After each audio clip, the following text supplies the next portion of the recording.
Welcome back, legends. Today, ripping into part 3 of the SR20 200B build. Today, I'm stripping this bad boy down. I have been over it in previous videos. I'll chuck some links up to the previous ones if you haven't seen them. But this is an SR20 out of a S14, and it is non-turbo. It is staying non-turbo. I'm stripping it down. It is an unknown motor, right? So I'm stripping it down and making sure everything is usable. Bottom end, hopefully leaving it the same as it is, not letting the Nissan Magic out. I am going to do a head gasket in it because I don't know its history. It's unknown. It's been It's been sitting unused for 10 years probably, right? So head's coming off, and I'm going to drop that at the machine shop, and they're going to rip into that for me and probably just face it, to be honest.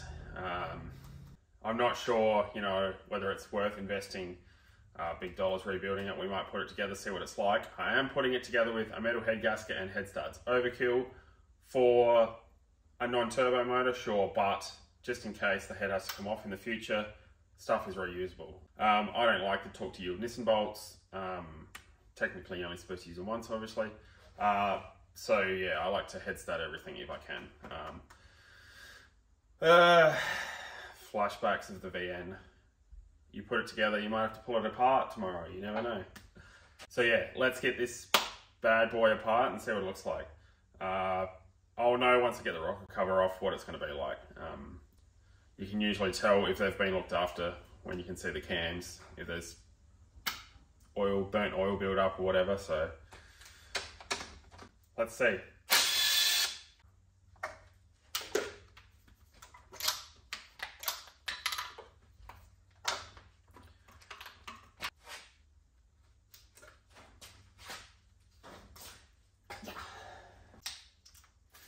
Yeah.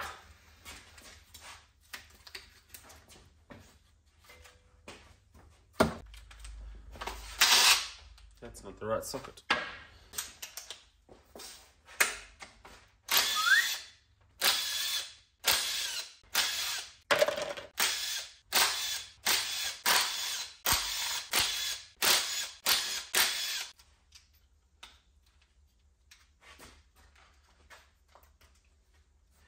Found this screwdriver the other day, I don't know, in my travels. I most definitely would have flogged it from my old man, and he probably flogged it from his old man, so no doubt this screwdriver has definitely seen some shit. Look at it. Bet she's screwed a few screws, that's for sure. Alright, let's do this. Moment of truth. How bad or good is it? Let's go, Pappy.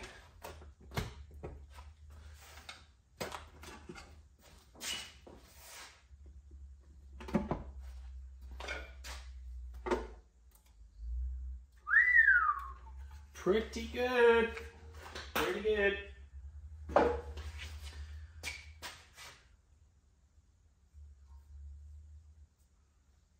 Not bad, not bad. So what I'm looking for is no wear on the cam lobes, because these are very, very common to, so if they've had a hard life and they haven't been serviced enough, and you know what I mean, like obviously you'd have a big build up of like burnt in oil up here. The other sign is, like I said, the cams wear because these oil squirters here can block up, like they've only got really small holes in them. They can block up really easy, and that is obviously caused, or usually caused I should say, by lack of servicing. But she looks really good. Yeah, one of the better SRs I've pulled apart, I reckon. Obviously, it is non-turbo too, so it probably has had an easier life than 99% of SRs in the world. Yeah, so let's get this ripped down now. So, testing my brain here. It's been a couple of days since I pulled SR apart. SRs have the old Nissan bolts hidden around the block, so there's one there, I think that's it. Timing chain tensioner is there, but yeah, obviously we've got to get this intake manifold off, so I'm going to fluff around with that for a little bit, and then yeah, rip some cams out. These are, if you haven't pulled an SR apart, they're a bit of a pain because the timing gear is behind this, timing gear, like chain and everything, is behind this like front oil pump And the problem with that is it's a pain because the guide sort of sits up here, and you got to try and like wiggle it out to get it out past there. It's not too bad usually. If the engine hasn't been apart before, you can usually not worry about where the chain sits, because down here underneath, obviously you can imagine behind here, there's a gear that the chain runs on, and that gear has these little tabs around it sort of thing that do hold the chain onto that gear, so that you don't lose the timing sort of thing. I might be pulling that timing case off anyway, so I'm not too concerned about all of this. Anyway, once again, enough dribble. Let's get some bits off.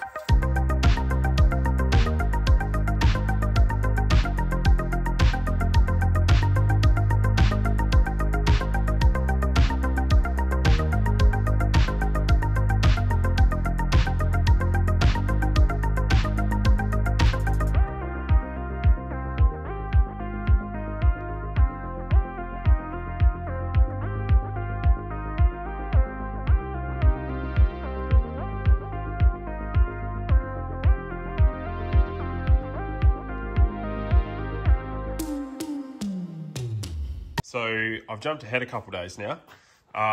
Gave the block a degrease and a paint, just a coat of VHT silver. Gave the deck a quick clean up just with some sandpaper on a block. It looks pretty good. Also got the head faced. So the legends down at Harman Engine Reconditioning at Salisbury, they sorted out just facing it, washing it and facing it. I didn't want anything else done to it. Yeah, I've said before, you can spend a couple $1,000s pretty quickly when you're doing valve stem seals and everything. So I didn't worry about doing any of that. We're still trying to keep within a budget here. So yeah, just basic stuff for now. Got a head gasket, metal head gasket from Golby's. As you can see, I've painted a whole heap of the engine stuff. Ev went ahead and got some Datsun cream. Not obviously Datsun cream, but got some cream on that rocker cover. So that looks mint. Yeah, get off of that. But yeah, everything else cleaned up really well. This is hopefully the last box of bits that I will need.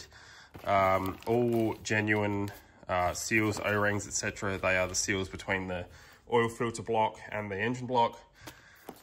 Oil pump, O-ring, intake, manifold gaskets. Got to have that grey so that it doesn't stand out with all the sealant. Injector O-rings, rocker cover, gasket, front rear main, spigot bush, a shifter boot, the last spark plug, oil pump gasket, and idle control valve gasket, and throttle body gasket, and obviously head studs. Rocker arm stoppers, I still like rocker arm stoppers. Obviously the downfall of SR20s are rocker arms, right? I never actually had an issue with rocker arms because I kept the limiter pretty low. I think I used to run a 7600 RPM limiter, and rocker arm stoppers in pond cams, and touch wood, I never threw a rocker arm in. I don't know what I had ASR in that car for, maybe 8 years, 9, 10 years, I don't know, something like that, a long time. I never had an issue. So as long as the limiter isn't too harsh, and yeah, everything else is measuring up well. Obviously this is going to be standard cams for now. Standard shims, I've measured all the shims when they've come out and I've kept them in order. So yeah, rocker arm stoppers is going to be the go here. I still like them, as I said. So you do have to clearance a couple things. I think I haven't, it's been a while since I've installed them actually. I think you have to clearance a couple things, I'm pretty sure. But yeah, so everything here ready to go, right? If you know, you know. RB30 head. Yeah, block, engine, everything looked really good. Like, this was supposed to be a low kilometer engine. And if you can see in there, it is definitely a low kilometer engine. Those hone marks are pretty prominent in there, so I reckon I would almost say this is less than 50,000 Ks on it. But yeah, looking at the bottom end and everything is really good, really good. So everything cleaned up like new. Obviously, I've definitely got everything sorted here, ready to go back in. So yeah, I'm gonna get stuck into putting this bad boy back together. I've actually been crook this week as well, so this video has been a slog to get finished. So thanks for tuning in, everybody. Yeah, so let's jump into a bit of reassembly. So first job is new O-ring for the oil pump. Always replace that one. That's the maker or breaker on the SR. That and the oil pickup gasket, so the one that goes in the bottom of the oil pump. So timing is set. You can see here, because this is a standard timing chain setup, it has the standard marked timing chains. So you can see there's a slightly different color link there, and there's actually, come on, a timing mark just there. So top dead center, and the mark is just at the bottom there. This one and this one are the other marks that you line up on the cams. We'll go over that shortly. So yep, got some gasket goo on there. So I'm going to slap that one on.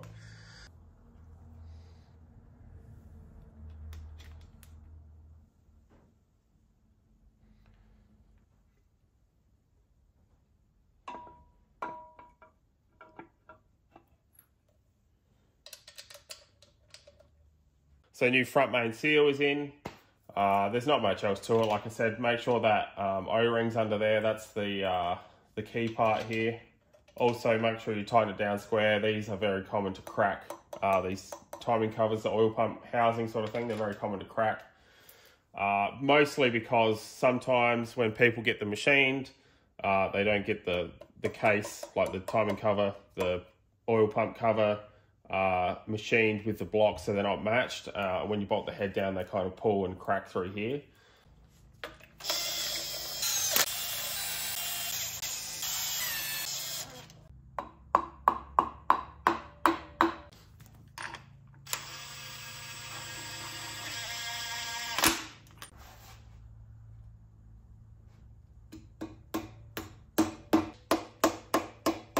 This is the next little thing that I like to do with SRs. I'm not sure if it's super common. I've definitely pulled engines apart and they've been like this. So I like to put like a real thin smear of like gasket goo sort of thing on this section, because SRs always seem to have a little bit of a weep through there. Actually, I didn't say it earlier.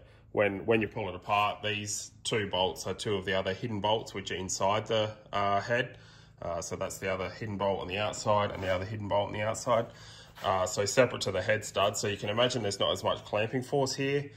So I do like to just put a little bit of gasket goo on this side of the gasket, and then put the gasket on and put some on the top, just to rule out any oil leaking or seeping through there.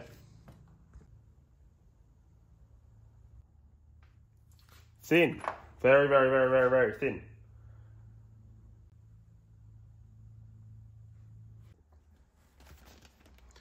Make sure it's the right gasket. S14-15. Correctamundo.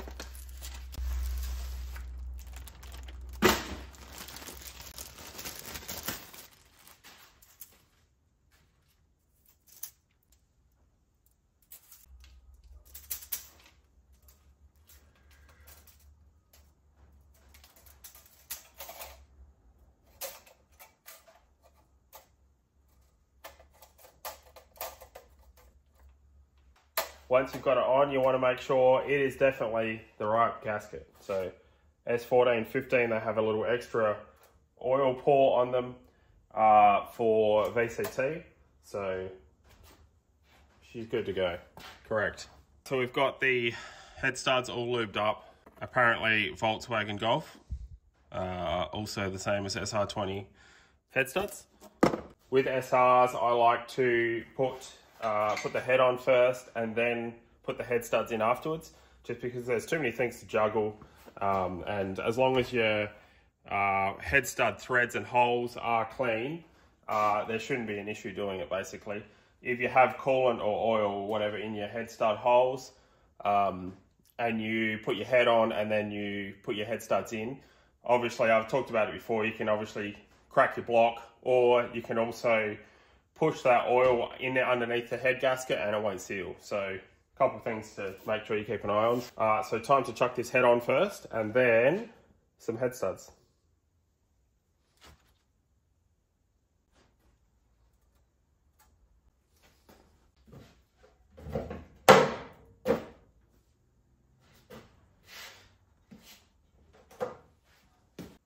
Test my juggling skills.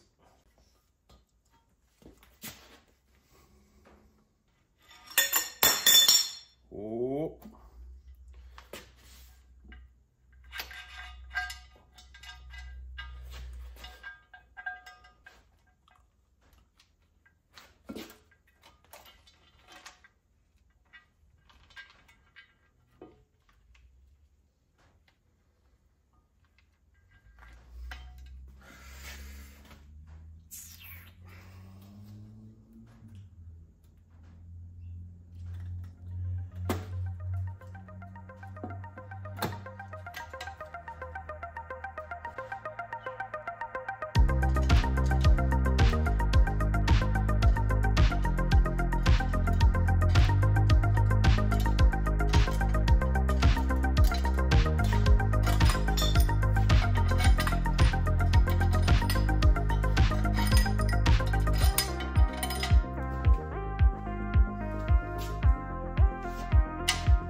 Uh, 25, 50, 80 foot-pounds, so let's do that.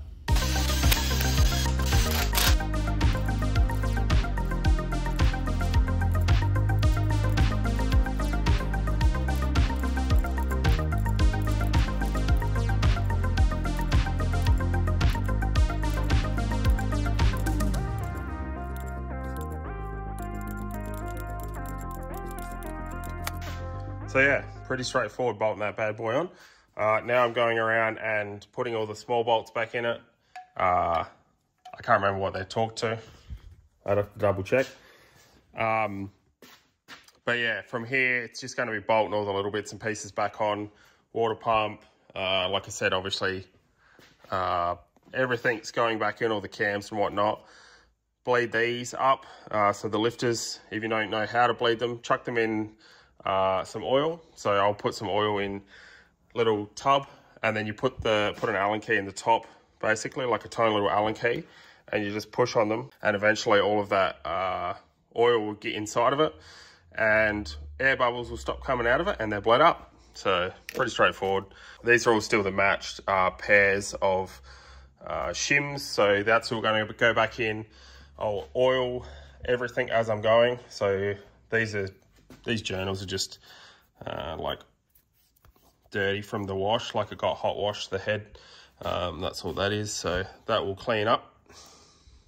But yeah, so just going to rip into putting all these fiddly bits and pieces back together. All of that onto here.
So yeah, I just ran through and chucked a couple other bits on.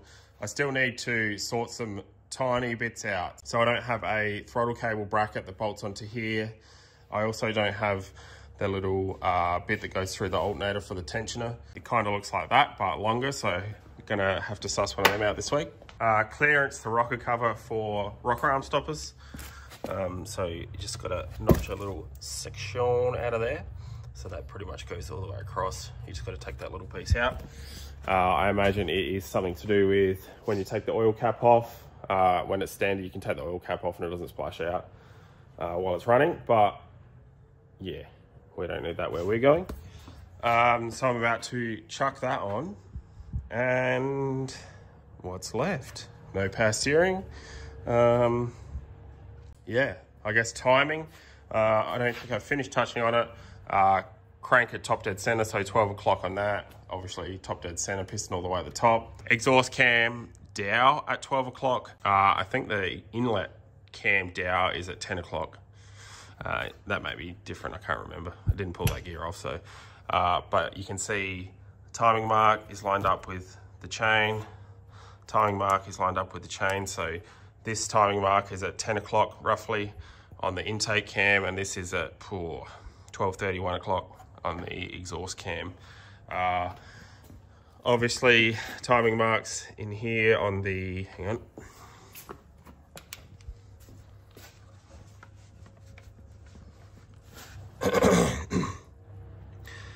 So timing marks for the distributor or crank angle sensor, depends on whether you're turbo or non-turbo.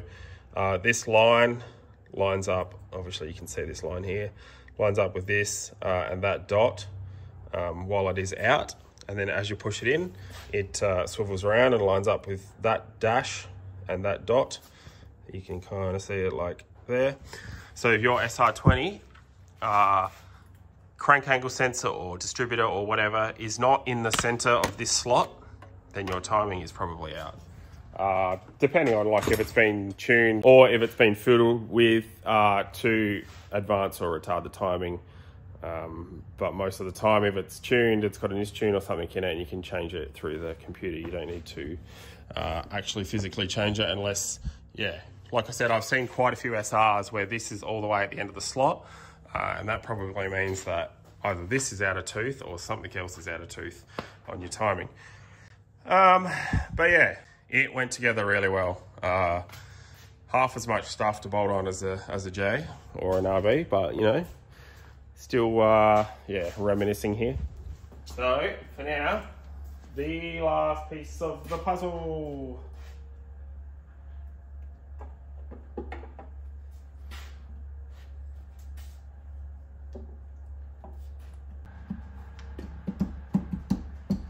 Hey. And there you have it. So she's all back together. I didn't put the bolts in the rocker cover. Reason being, several reasons. I've got some dressy washers and nuts coming for it. I also want to pull the rocker cover off when it's in the car and it's like cranking under its own steam sort of thing to make sure it's building oil pressure, and to make sure, like I'll pull the rocker cover off obviously and make sure that all the oil squirters inside are squirting onto the rockers and the cams. So yeah, that's just me taking a link out of the step out of the procedure for me. But yeah, how'd she turn out, eh? Not bad. Obviously I didn't go full LZ spec and zinc plate everything because y'all, we ain't made of money. But yeah, once again, for another Rydal can rebuild, I guess you could say, turned out pretty good, I reckon. Definitely happy with it. I'll chuck a before and after in here and she'll, yeah. Looks the goods, looks the goods.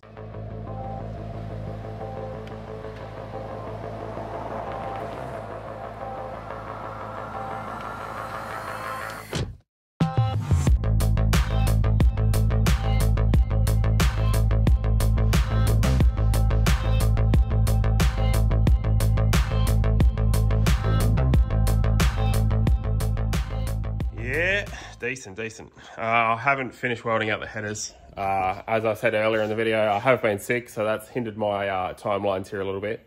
But I am on the mend, and the good news is I'm going drifting this weekend. Out at Malala for Drifting SA have a drift school and afternoon practice, and the Glitter Gang have a Matsuri on Sunday, and I'm doing pro rides on Saturday afternoon between 1:30 and 5:30.